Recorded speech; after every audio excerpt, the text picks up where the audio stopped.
Hey everybody, Olive here. Today I'm bringing you the fourth and final review for the Nonfiction November Challenge. For the Culture and Society Challenge, I read Nickel and Dimed by Barbara Ehrenreich.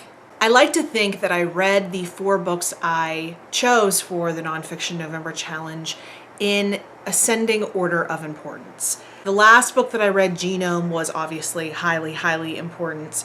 And this one I feel like is even more important to have read if you are an American specifically. This book talks about the working poor in America and tackles a lot of misconceptions about what middle class and upper class people think about the working poor. Barbara Ehrenreich is a successful journalist, writer, and because she is successful, she is rather well off. Barbara's having lunch with her editor one day, and she makes an offhanded comment to the effect of, wouldn't it be interesting if someone, a journalist, a writer, posed as a member of the working poor, meaning actually going and trying to live in the same conditions that the working poor do, get a low-wage job and try to make ends meet, and then write about their findings. And their editor goes, yeah, it would be interesting. You should do that. So that is what she did. She went to 3 different places. The first place was Key West, Florida, which she lives near, so that was the easiest place to start out with, and she ends up waiting tables there. She then moves on to Maine, where she is both a cleaning person as well as a food server at a nursing home. Finally, she makes her way to Minnesota, where she works at Walmart. She is very forthcoming, and she is very astute in recognizing that her advantages going into this project, meaning pretending to be a member of the working poor, taking a job and trying to make ends meet, she has advantages that the average working poor person would not have. First of all, she gives herself some startup money with which to secure an apartment, which is incredibly difficult for the average person to do because it is so difficult to save to get a deposit for a place. She also allows herself to have a car, albeit a very not great one, when this is an advantage that a lot of working poor people do not have. She also does not have any children to support, which is often not the case for the people who are working next to her. Finally, she is white, which is an advantage that if you live in America or know anything about America is unfortunately an advantage in this country.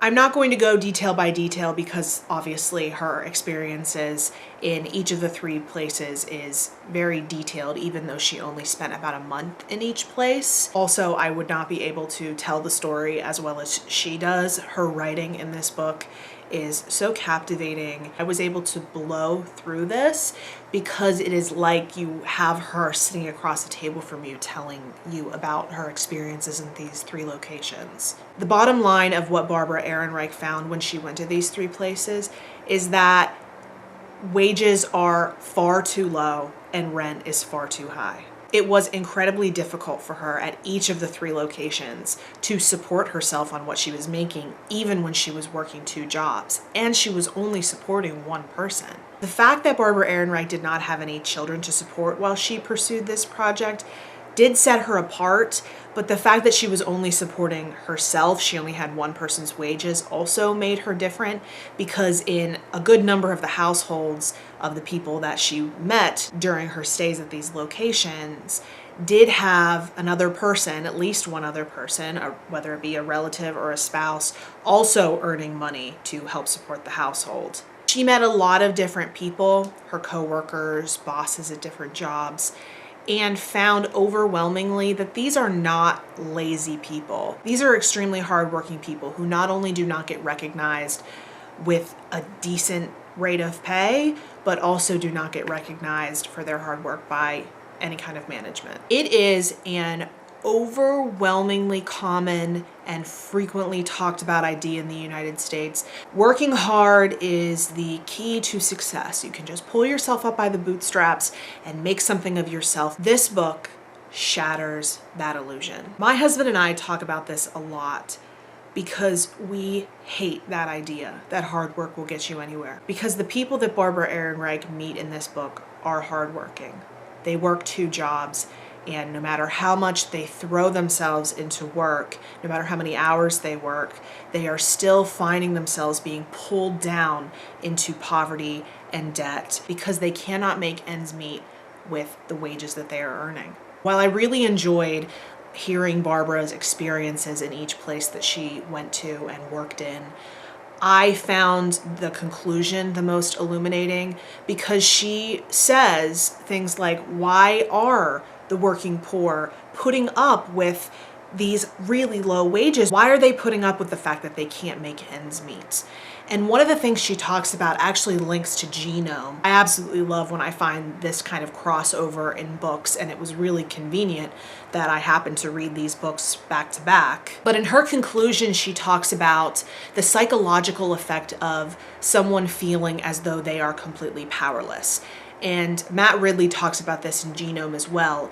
It is the perception that you are of a lower stature within the power structure that causes the most stress on your body. Oftentimes you'll see a happy as a clam middle manager because they feel as though they have power within the structure of the corporation or wherever it is that they're working, regardless of the actual power that they possess. However, it is a very common practice in corporations to make the lowly workers feel as though they are being watched at all times, by making rules like your belongings can always be searched while you're on the premises, by making you take a mandatory drug test.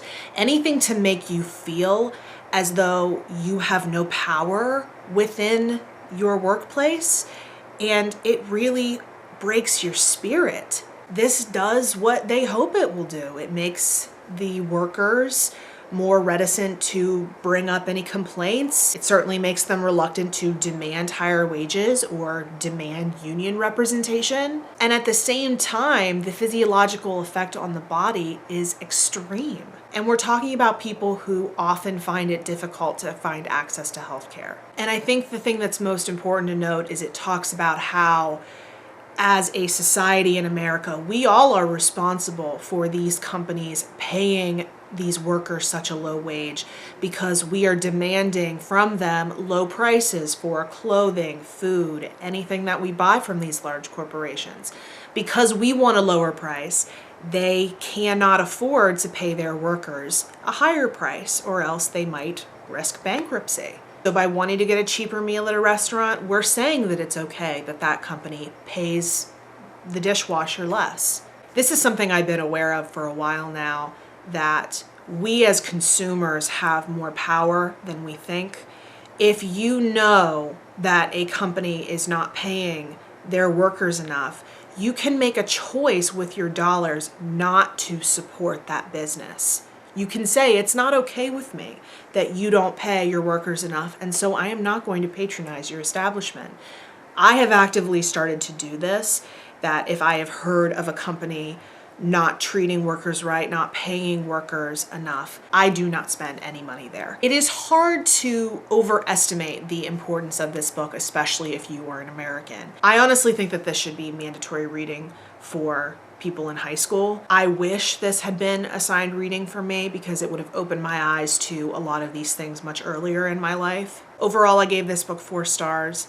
It was incredibly eye-opening. It was, as much as it can be, enjoyable to read because her writing was so good. I think no matter where you live, you should read this book. Obviously, if you live in America, definitely read this book. But there are some problems that are just systemic to capitalism that are discussed in this book. Thus, I think it's important for everyone to have read. So on a somewhat lighter note, that is the last book that I read for Nonfiction November 2015. I want to thank everyone who joined in on this project. This has been such an amazing challenge to co-host. I think a lot of people picked up nonfiction when they normally wouldn't have, which was the whole goal of this challenge.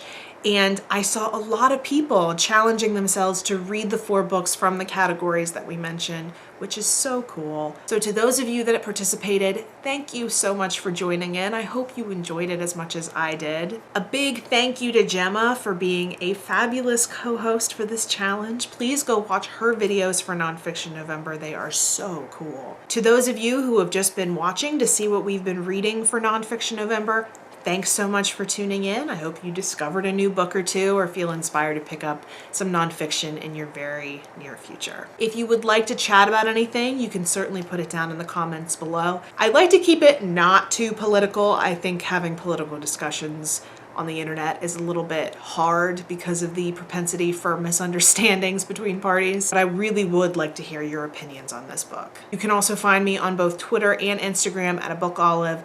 The link to my Goodreads, as always, is down below if you would like to be friends. Thank you so much for watching. Have a good day, and I will see you next time.